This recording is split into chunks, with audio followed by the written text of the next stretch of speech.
Yo, we're diving into Foo Fighters' latest drop, Caught in the Echo, and I'm not here to give you a boring recap. I'm here to think out loud with you. What does this track actually mean for the band, for the album, and for rock in 2026? Let's break it down like we're backstage after a show, guitars still warm, signals still buzzing from a broken broadcast that somehow sounds right. From the first scream, it's a test. Grohl throws down lines like, "This is just a test of a broken broadcast system, but you can feel the weight of what isn't just noise." Personally, I think that moment is a deliberate fuse flick, a statement that the band is aware of media fatigue and wants to reclaim the noise as a conversation, not a broadcast. What makes this really interesting is how they lean into imperfection, raw, unpolished energy that sounds like it could have been captured in a sweaty rehearsal room rather than a polished studio.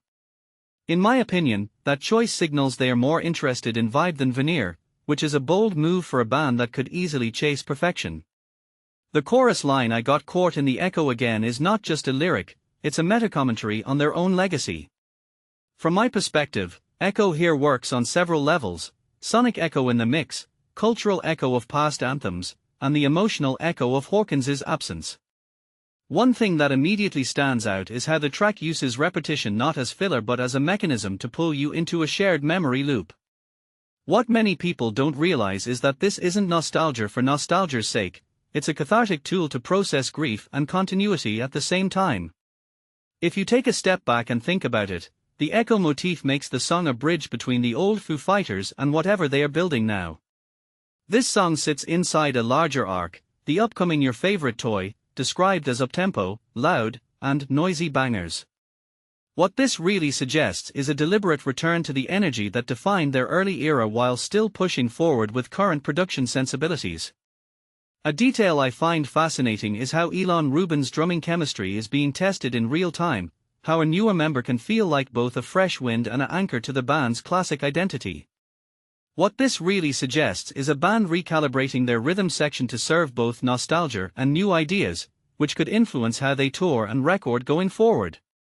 If you look at the broader rock landscape, this track embodies a trend: veteran bands embracing raw streams of consciousness over meticulously crafted sonic sculpture.